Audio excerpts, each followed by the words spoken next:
Assalamualaikum warahmatullahi wabarakatuh. Perkenalkan, nama saya Nova Pandama. Saya mahasiswa dari Universitas Primagraha, Prodi PCKR. Saya di sini akan sedikit menjelaskan tentang cedera lutut atau ACL. Baik, sebelumnya dalam mata kuliah ini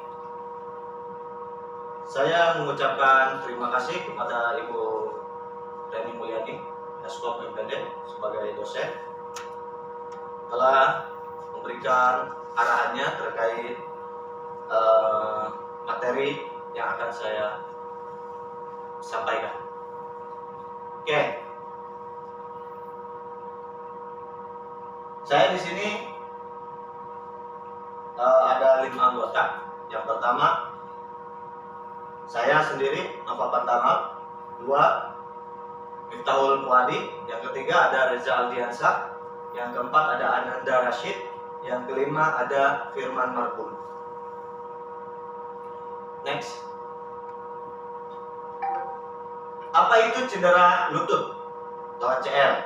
Cedera ACL adalah cedera akibat robekan pada ligamen. Cedera bisa terjadi saat sendi lutut menekuk ke belakang atau terpelintir. Individu yang mengalami cedera ini umumnya merasakan sakit pada lututnya, diikuti pembekakan.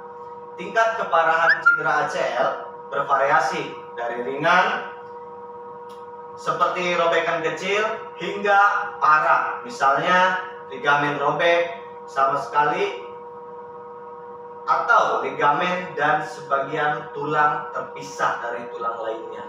Next. Nah, gejala ACL sendiri, secara individu yang mengalami cedera ACL biasanya bisa mendengar suara pop atau bunyi kretek, lalu lutut seperti keluar dari tempatnya dan muncul rasa nyeri tajam. Beberapa gejalanya antara lain lutut sakit dan diikuti bengkak, lutut tak bisa digerakkan dengan leluasa karena sakit, persendian lutut terasa lunak, tidak nyaman saat berjalan, lutut terasa hangat, lutut sulit ditekuk ataupun diluruskan, memar di sekitar lutut, terakhir lutut mati rasa. Next. Nah, penyebabnya sendiri itu sebetulnya penyebab ACL itu ada 3 L. Ada lompat, lari, dan loncat. Itu yang dapat mengakibatkan terjadinya cedera ACL. Nah, di sini atlet paling sering mengalami cedera ACL terutama atlet olahraga yang melibatkan kontak fisik. Namun aktivitas sehari-hari termasuk lari pagi juga bisa menjaga. Sumber penyebab cedera ACL diantaranya tumbukan atau tabrakan dengan orang atau benda lain, berganti arah saat lari atau berjalan dengan tiba-tiba, berhenti bergerak mendadak, memperlambat lari, tidak sempurna mendarat setelah melompat.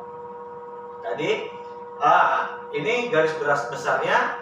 Sebetulnya kita harus tahu, untuk menghindari ini kita harus tahu apa yang harus kita lakukan ketika badan kita lelah. Nah, ini akibatnya memaksakan kondisi fisik kita ketika kita sudah tidak mampu, tapi dipaksakan untuk mampu. Nah, hasilnya akan terjadi seperti ini. Next. Pengobatan cedera ACL. Pengobatan awal yang dapat dilakukan oleh pengidap cedera yakni istirahat. Cara ini bertujuan untuk mempercepat proses penyembuhan. Yang kedua, kompres es. Cara ini dapat dilakukan setiap 2 jam selama 20 menit. 3, kompresi. Cara ini dapat dilakukan dengan membungkus lutut dengan perban elastis. 4, posisi kaki lebih tinggi. Cara ini dapat dilakukan dengan memposisikan kaki lebih tinggi guna meningkatkan aliran darah di area cedera. Next. Nah, jika tak kunjung membaik, pengobatan bisa dilanjutkan dengan rehabilitasi. Pengidap melakukan perawatan rehabilitasi dalam beberapa minggu. Mereka juga akan menggunakan penyangga untuk menstabilkan lutut dan menggunakan kruk untuk sementara, guna menghindari beban berlebih pada sendi. Tujuan rehabilitasi adalah mengurangi rasa sakit dan pembengkakan, mengembalikan rentang gerak lutut, dan memperkuat otot. Pengidap juga disarankan untuk membatasi aktivitasnya.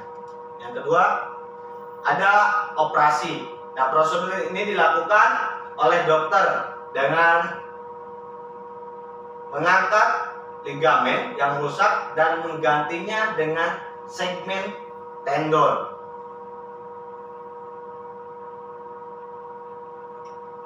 Nah, ini merupakan jaringan yang mirip dengan ligamen yang menghubungkan otot ke tulang. Dokter akan mengganti tendon dari pendonor hidup atau orang yang sudah meninggal.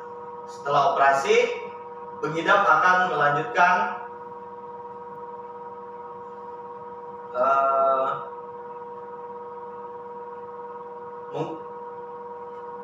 terapi rehabilitasi.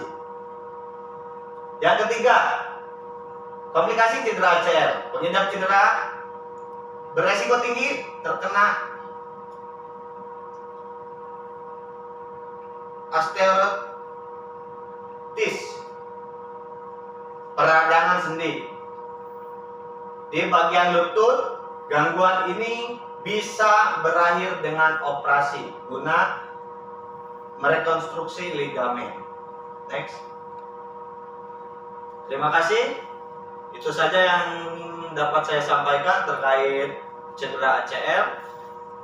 Kurang lebihnya mohon maaf. Saya akhiri. Wabillahi taufiq wal hidayah. Assalamualaikum warahmatullahi wabarakatuh.